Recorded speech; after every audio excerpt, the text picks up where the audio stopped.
Et comme tous les jeudis, nous parlons culture en compagnie d'Ilham Barada et exceptionnellement à l'occasion du Printemps du Livre et des Arts de Tanger, Ilham Barada fait sa chronique au cœur de l'événement.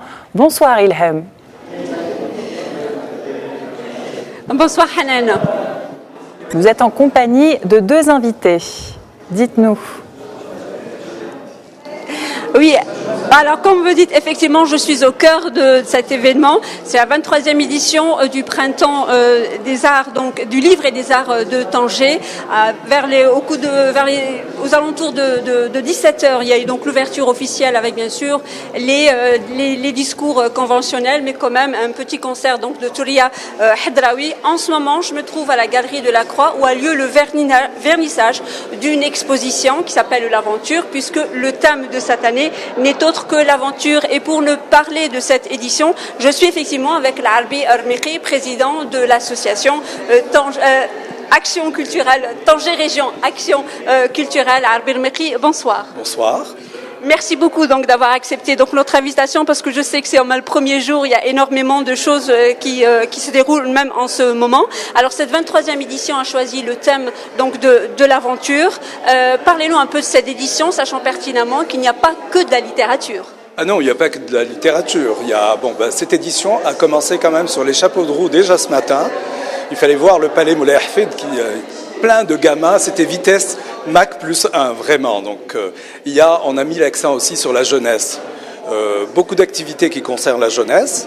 Ils adorent l'aventure. D'ailleurs, je suis entré, je dis que les petits aventuriers s'amusaient, ils faisaient la fête. Vous savez, Tanger, si vous me permettez, est une ville qui est très propre à l'aventure. Elle-même, si on devait la définir, on parlerait d'aventure. Tanger égale aventure. Tanger est une ville, comme vous le savez à travers son histoire, déjà, Ibn Battuta est un Tangérois, il est parti de là. Donc c'est l'aventurier le plus célèbre.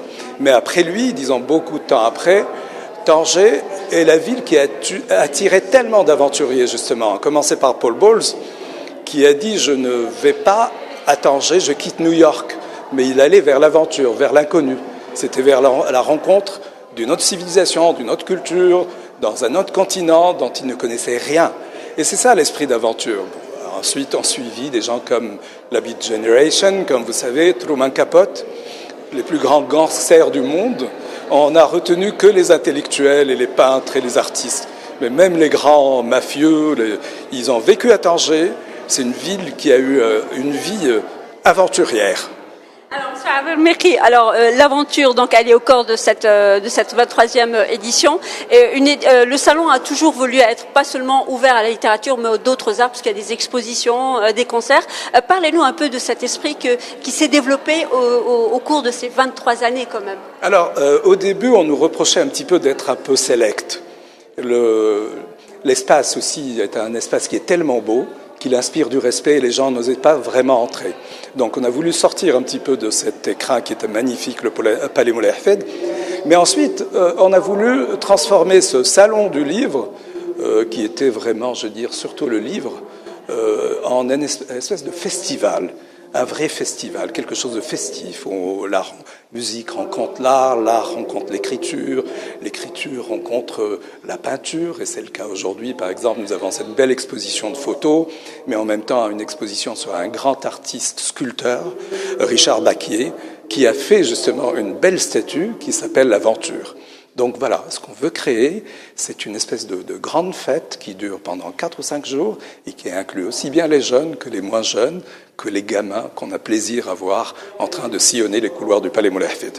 Alors justement, je voudrais juste rappeler un événement qui est très très important, mais très très brièvement. Quand même, il y a demain un concert très important qui est l'Orchestre National de Barbès, qui est un moment très important à Tanger, puisque c'est le retour de ce groupe-là. Juste très brièvement, qu'est-ce que vous venez nous dire sur ce concert? Alors ce concert, déjà, le groupe en lui-même, c'est une véritable aventure, parce qu'il est constitué de Marocains, de Tunisiens, d'Algériens, de Français, etc., donc, qui partent tous de Barbès. Ils ont essayé cette aventure, ils ont appelé justement leur orchestre l'Orchestre National de Barbès, comme si Barbès était en territoire extra-national, il n'était pas en France. Et ils ont leur aventure, justement, eux, dure depuis 20 ans. Et vraiment, comme on dit, ils n'ont pas pris une ride. ils sont toujours aussi festifs, donc l'ambiance est garantie. Voilà. Monsieur Labirami, qui je rappelle que vous êtes le président de l'association Tanger Action Culturelle. Merci beaucoup d'avoir été avec nous. Et pour cette deuxième partie, Hanan, je reçois Touria Al-Hadraoui, qui est bien sûr chanteuse de Melhoun. Et bien évidemment, elle est ici à Tanger non seulement en tant que chanteuse, mais également en tant qu'auteure, puisqu'elle vient de publier son deuxième roman qui s'appelle En quête d'une voix. Touria Hadraoui, bonsoir. Bonsoir.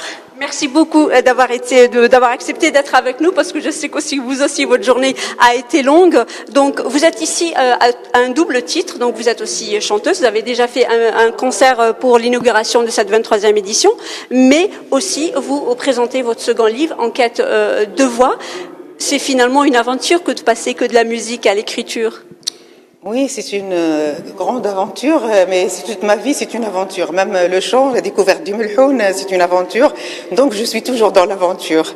Et donc, être dans le Salon du Livre et des Arts à Tanger, qui, cette année, sous le thème d'aventure, je suis bien à ma place. Parlez-nous un peu de votre livre. Vous avez un concert, de toutes les manières, vous allez animer. Vous avez fait aujourd'hui un petit spectacle pour l'inauguration, mais vous présentez aussi un spectacle le samedi. Mais parlez-nous un peu de cette expérience, donc de l'écriture en quête de voix. Il y a déjà votre premier livre, ça vient, je crois, une vingtaine d'années, si je m'abuse, et qui parlait un peu de votre vie. Alors, en quête de voix, quelle voix cherchez-vous encore? En quête d'une voix, c'est l'histoire de ma voix, à vrai dire. C'est l'histoire d'une voix, la mienne, depuis que j'ai découvert ma voix jusqu'à la découverte du Melhoun. Donc c'est toute une aventure d'une vie pour découvrir le Melhoun, parce que je n'ai pas dans ma famille, on chantait pas le Melhoun.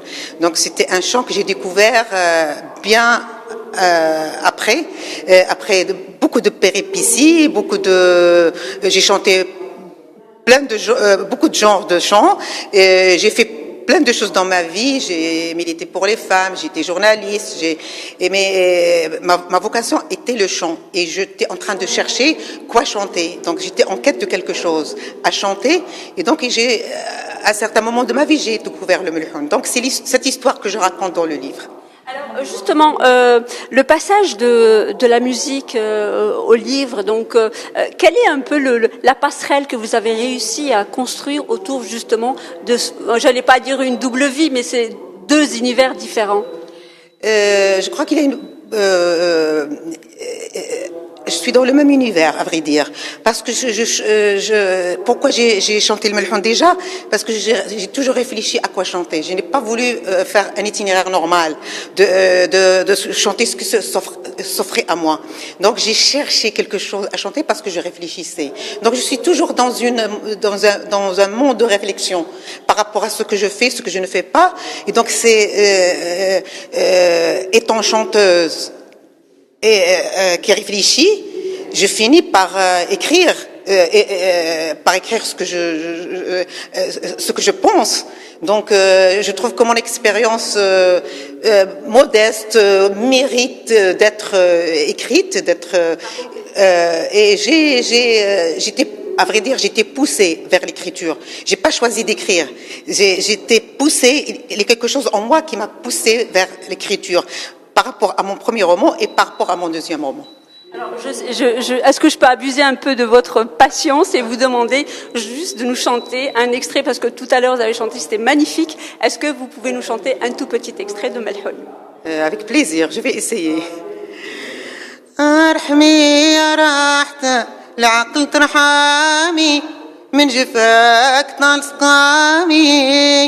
كيف نبقى حيار وانتي مسلية روفيا الغزال فاطمة أمونتي والحب والهوى والعشق ونار الغرام من حالة الصبا في عدايا قاموا كل واحد دار مقامو في موجتي وضحى بحسامو مع سهامو يطعن ويزيد بالجراحة نامي إلى آخره. Merci beaucoup, Touria Hadraoui. On peut y rester pendant des heures. Merci beaucoup d'avoir chanté pour nous et pour les téléspectateurs de Médien TV pour notre plaisir. Aussi, voilà, Halan, ce que l'on pouvait dire aujourd'hui pour l'inauguration de la 23e édition du Printemps des Arts et des Livres de Tanger. Merci Ilham Barada, merci également à vos deux invités.